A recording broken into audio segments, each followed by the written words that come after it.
The relentless pursuit of happiness often leads to disappointment. The newlyweds' life, full of promise, ended in tragedy the moment they moved into their new home. The young man violently dragged his girlfriend from the car and led her to a vehicle parked in the driveway. Horrified, the girl looked inside and saw blood.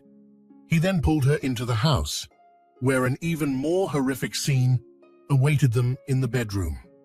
The words, "Would you want something like this to happen to you?" would haunt her for the rest of her life. Gail Wingarden was born on April 24, 1965, into a large family of 8 in Ottawa County, Michigan. While the Wingarden family wasn't wealthy, they were rich in love and care. Due to their financial struggles, Gail dreamed of finding a job to save money and become financially independent. She often told her older sister Cheryl that she would work hard to afford anything she desired. At a young age, Gail secured her first job as a server. While the base salary was modest, she earned substantial tips, which helped her earn a decent income. Gail's charm, cheerful nature, and determination made her well-liked, and she was physically attractive, drawing the attention of many men. She often interacted with customers who later tried to pursue a relationship, waiting outside the cafe after her shifts. Fortunately, Gail had an older brother, Ryan, who kept a watchful eye on her and always made sure she was safe. At 18, Gail met a man named Lars. The two connected instantly, moving in together and starting to build a life. However, it seemed more like Gail wanted to gain independence rather than being in love with Lars. The couple lived together for about 13 months. In 1984, 19-year-old Gail met Rick Brink, a 25-year-old contractor, while at work. It was love at first sight. Gail was immediately drawn to Rick, and he went home to tell his mother that he had met the woman he wanted to marry. After meeting Rick, Gail realized that Lars wasn't right for her, and she had rushed into their relationship. Their connection was far from ideal, so Gail told Lars it wouldn't work out, and she made the decision to leave. As she was gathering her things to move out, Lars lost his temper and struck her in the face, leaving her with a black eye. When her older brother learned of what happened, he immediately showed up at the doorstep and gave the man a harsh beating. Ryan made sure to explain thoroughly that he should never lay a hand on his sister again. Just days after this, Gail and Rick Brink began dating, quickly becoming inseparable. They were truly a perfect match, sharing the same dreams, interests, and personalities. Both were hardworking, ambitious, and had similar goals for the future. The couple spent the summer at Rick's family's lakeside house, enjoying boating, water skiing, and outdoor activities with family. Those 3 months confirmed that they were an ideal pair, and their relationship naturally progressed to the next stage. On April 25, 1986, just one day after Gail's 21st birthday, the couple married in a small, intimate ceremony at a local church, surrounded by friends and family. After the ceremony, they celebrated at a lakeside club, dancing and enjoying the day with their loved ones. As the sun set, they left for a short honeymoon. During their trip, they relaxed by the beach, soaking in the sun and seawater. They had already begun planning their future, eager for what came next. While the newlyweds took their honeymoon, their parents focused on securing property for them. Rick's father found the perfect house for the couple, situated on 20 acres of land just outside their hometown of Holland, Michigan. He arranged for the house to be purchased at a favorable price. Although much work was left unfinished, Rick, being handy and skilled in carpentry thanks to his job at a furniture company, was undeterred. Together with Gail, their friends and family, they worked to complete the house. They painted walls, polished floors, and furnished the rooms. It's said that a joint renovation reveals the strength of a relationship, and for Rick and Gail, it only brought them closer. They laughed at their mistakes and joked through the process, even filming it for fun. By October 1987, the couple had been married for about 18 months and had moved into their home, still in the process of renovation. Gail shared with her sister that the last room they planned to finish would be the nursery, as they were looking forward to starting a family. She excitedly described the wallpaper she wanted, the placement of the crib, and the way she would decorate the room. They were both thrilled at the thought of filling their home with children's laughter and toys, eagerly anticipating the next chapter of their lives. Sadly, these dreams would never come to fruition. On Saturday, November 21st, 1987, Rick and Gail attended a wedding for one of Rick's school friends. They had a great time, enjoyed a few drinks, and danced together. They left for home around 11 p.m., and that was the last time anyone saw them alive.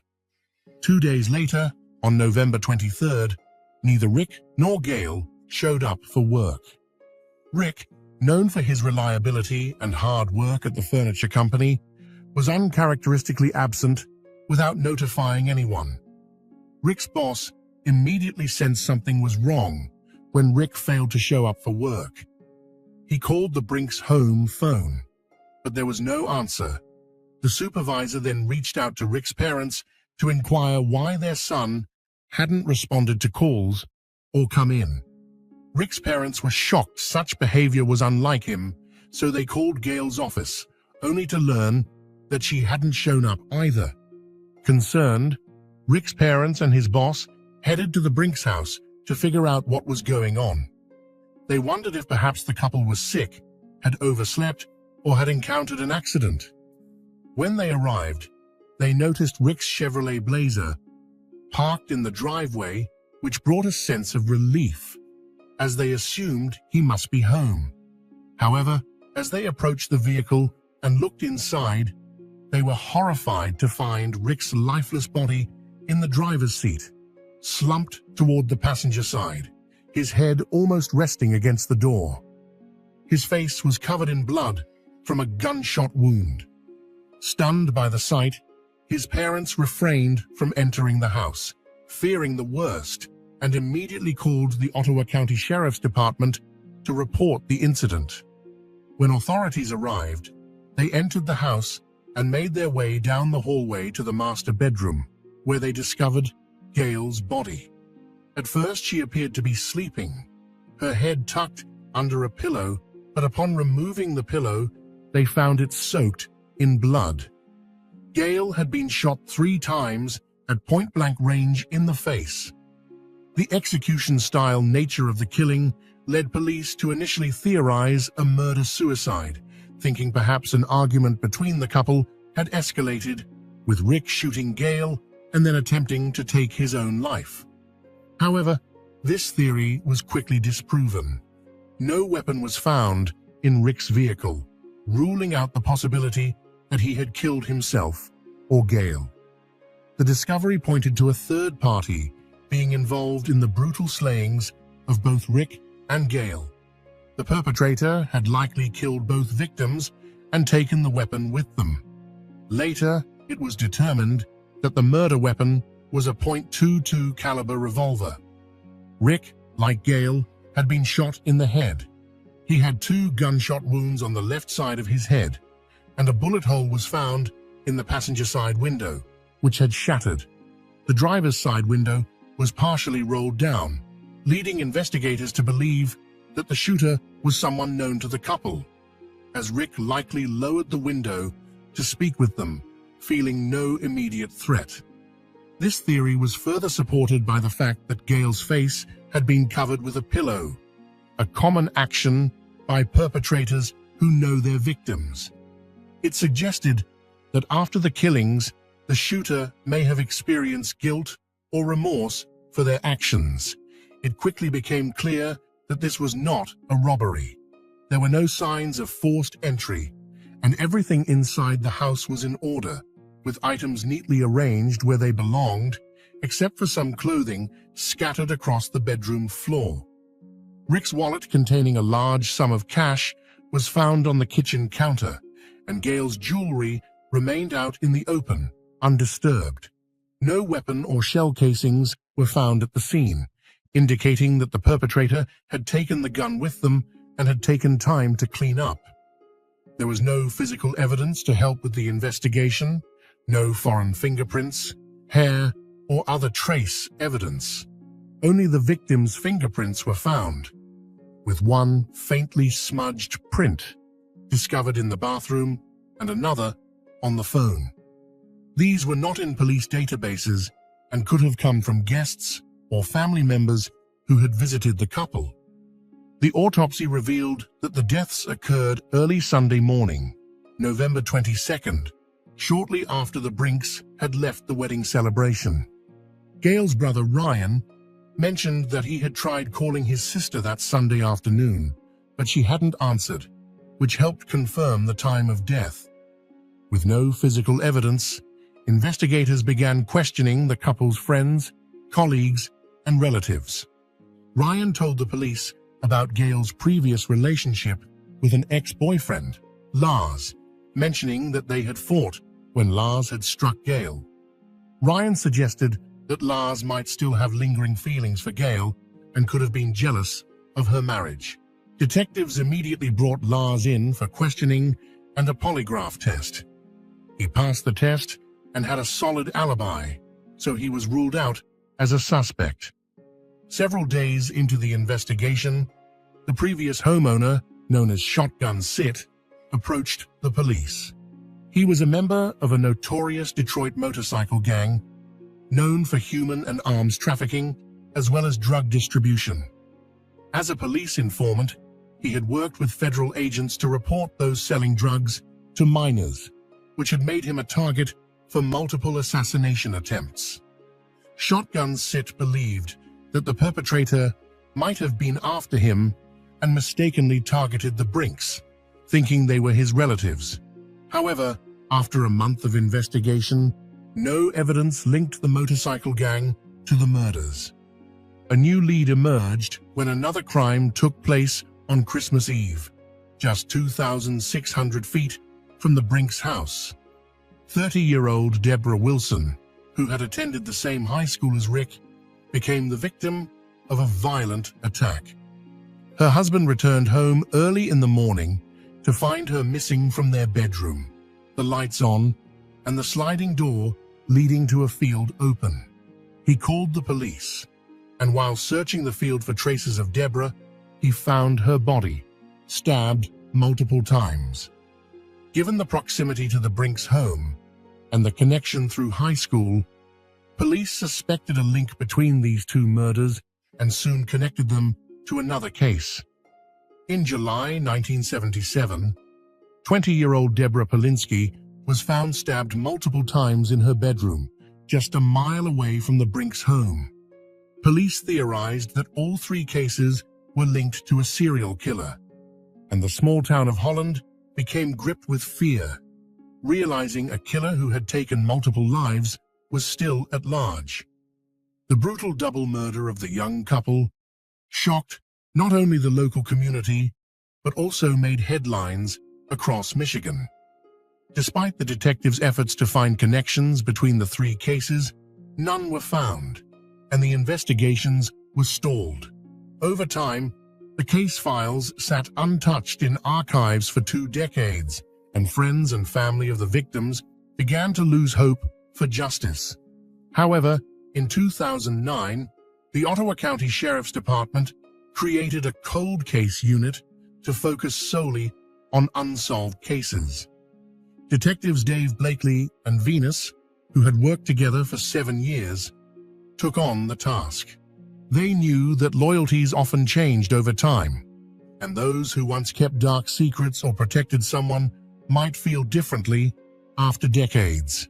People might finally want to ease their guilt or view past situations in a new light. Blakely and Venus first tackled the cases of Deborah Wilson and Deborah Polinsky.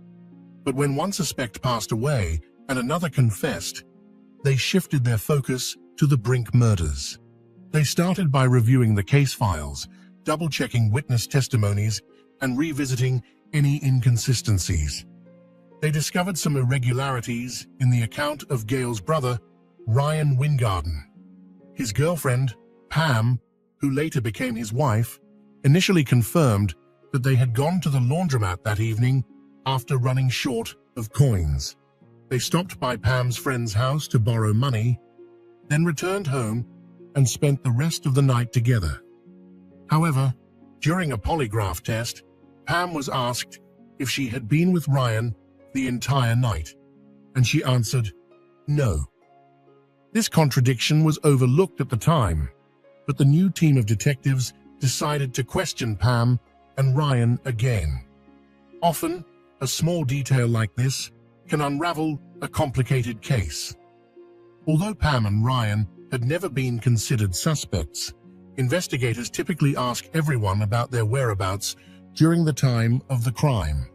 By now, the Wingardens had been married for 23 years and had 3 children together, including Pam's son from a previous relationship. Pam's son had been just 6 months old when Ryan proposed. Blakely and his partner went to the Wingardens' home to speak with them again. This time, Ryan and Pam reiterated their previous statement about the laundromat and spending the night together, but they couldn't recall any other details from that evening.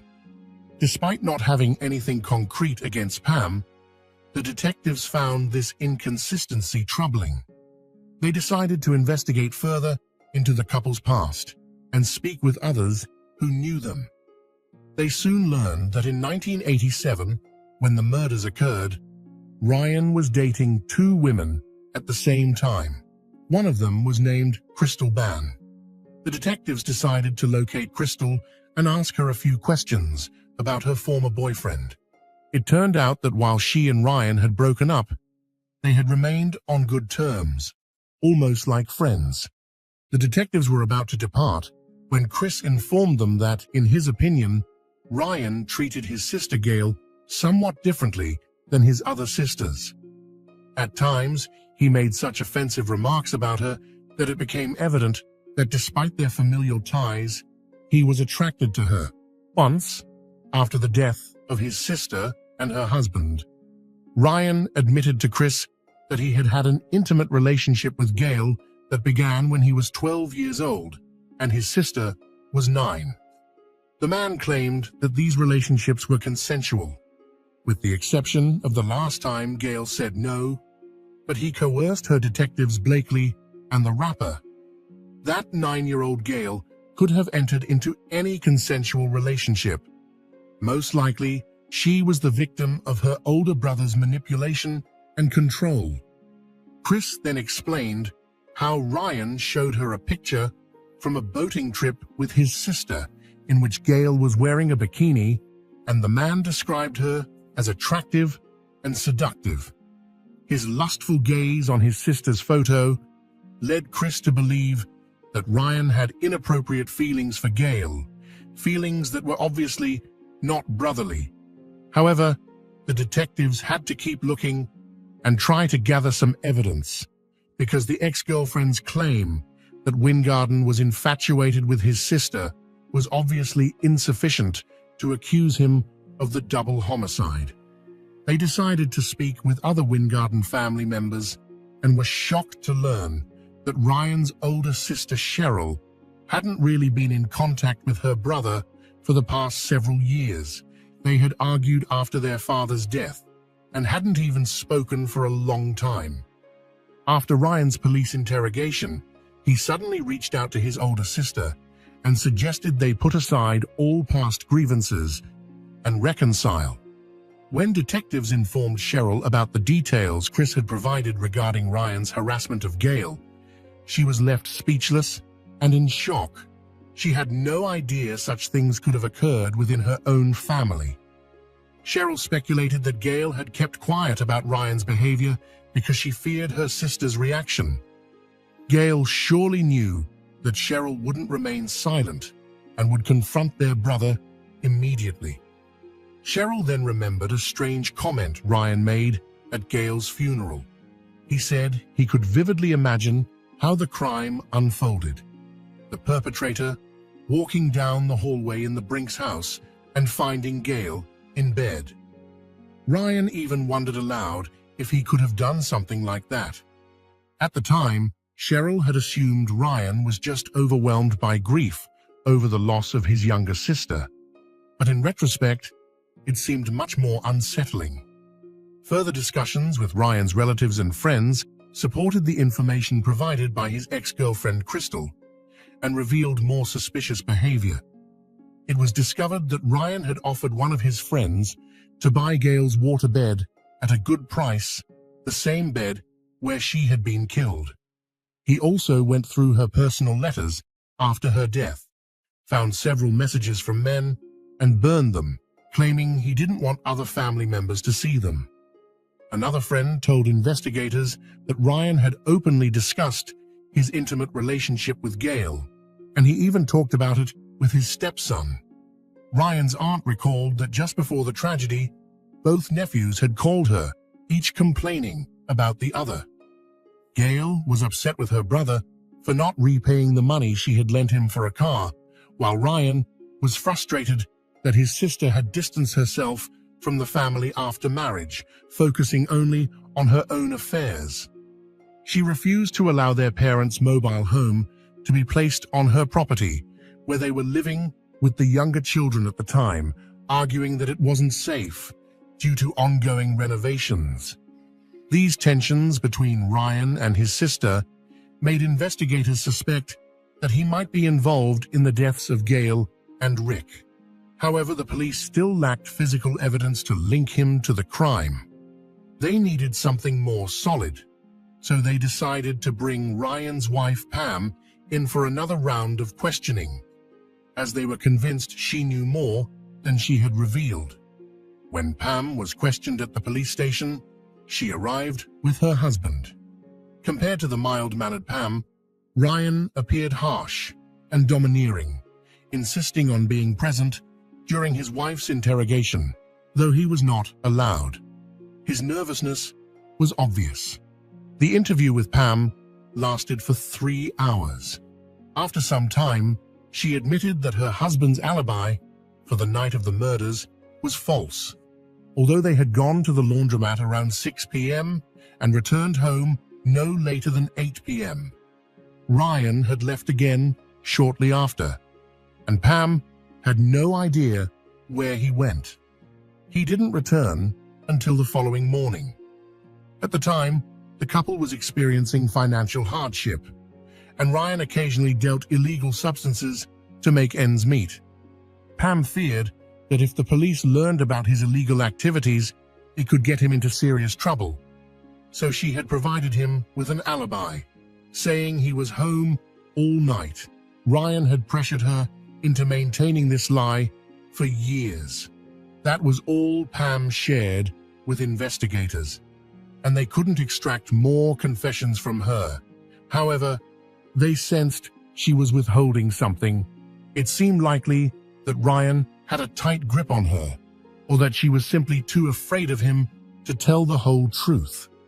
This was particularly strange since Pam was the sole breadwinner, working full-time to support their family of 6, while Ryan stayed home and homeschooled their children. After the 3-hour interrogation, Ryan began knocking on the doors, demanding his wife's release. He continued to deny the alibi was false and insisted on his original version, that he had spent the entire night in bed when Gail and Rick were killed. When asked about his relationship with his younger sister, Ryan grew defensive. Though initially awkward, he eventually explained that he and Gail were simply 2 kids exploring each other. The couple was released without providing any substantial new information. In the following days, Ryan left, about 30 strange voicemail messages for Detective Blakely, claiming he hated the police but also saw them as a necessary evil. He accused the investigators of threatening his wife and trying to dig up scandalous family secrets. It was clear that Ryan was unstable, and leaving him out on the streets seemed dangerous. Despite this, Detectives Blakely and Rapper still lacked the legal grounds to arrest him. In January 2013, the investigators called Pam back for another round of questioning. They told her they wouldn't stop until they had the truth and urged her to help bring closure to the victims' families. This time, Pam came alone and was much more composed and open. She finally revealed the full story of what happened that fateful night. Pam reiterated that after their trip to the laundromat, they had returned home. But then Ryan left and didn't come back until the next morning. The following morning, at 9 a.m., Ryan began pounding on the door in a frantic manner. When Pam let him in, she found him crying.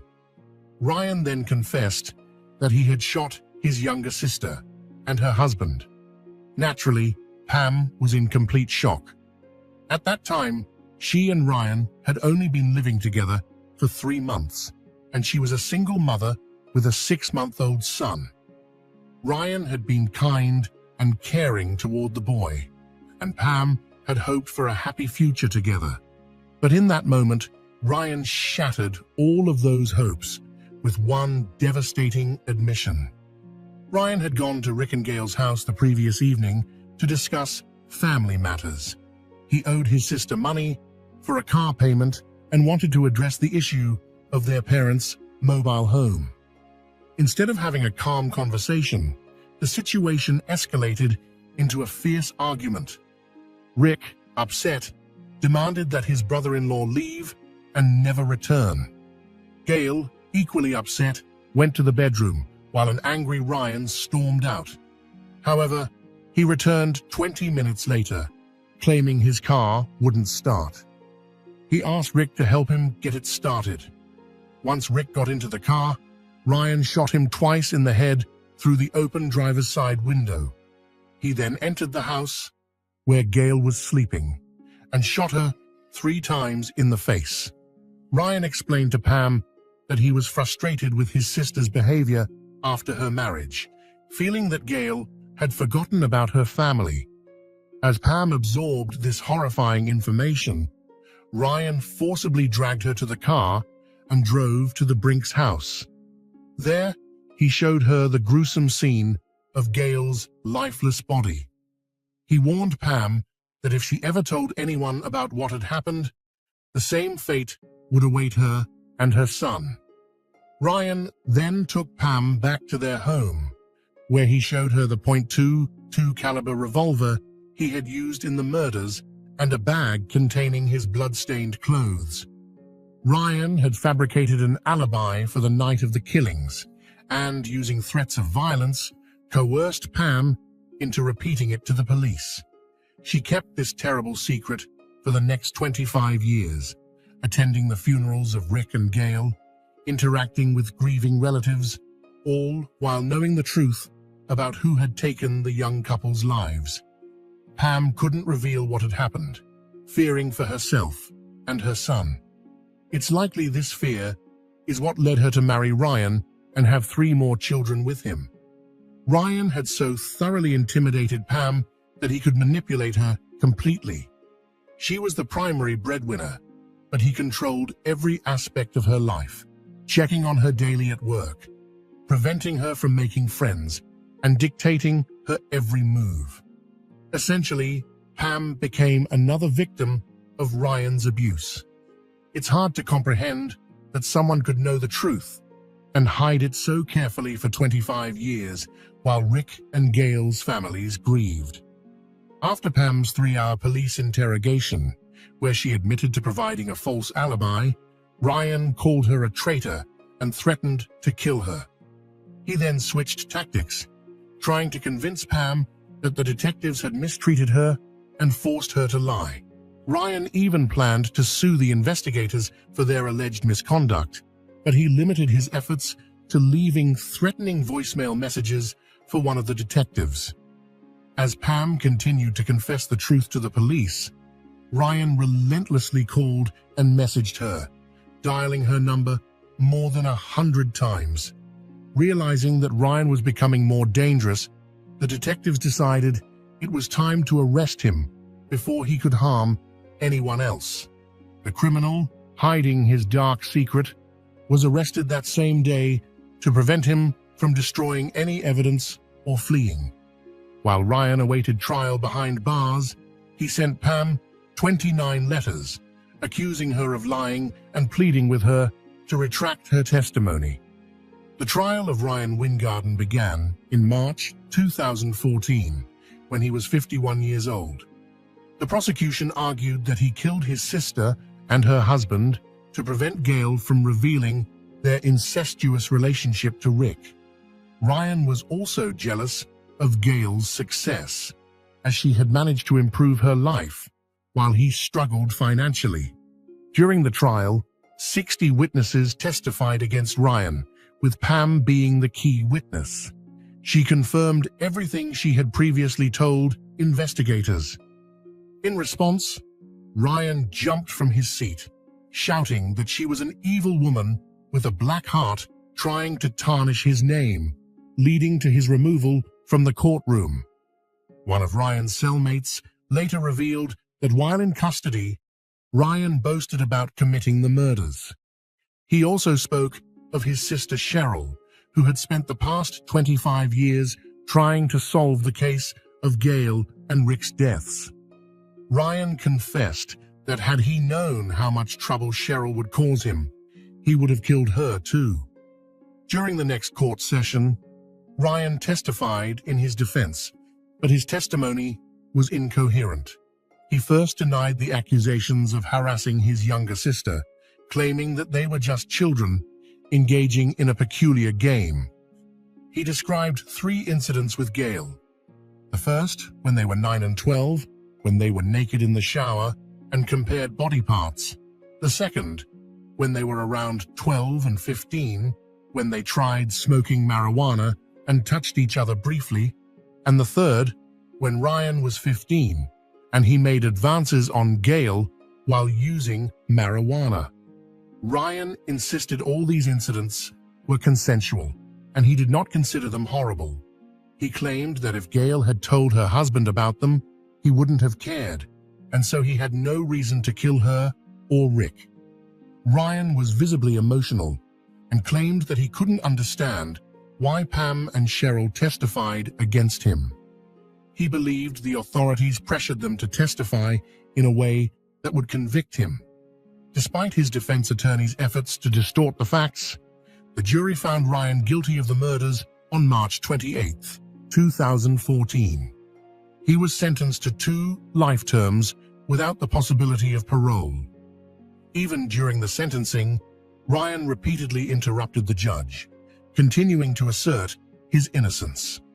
He appealed his sentence 3 times, including to the Supreme Court, but all appeals were rejected. The only person dissatisfied with the sentence, besides Ryan, was the mother of Ryan and Gail. She could not believe her son was capable of murdering his own sister. It is understandable that a mother would defend her child, but it is tragic that, despite having many children, she missed crucial aspects of their upbringing. This marks the end of the story. If you liked the video, leave your thoughts in the comments.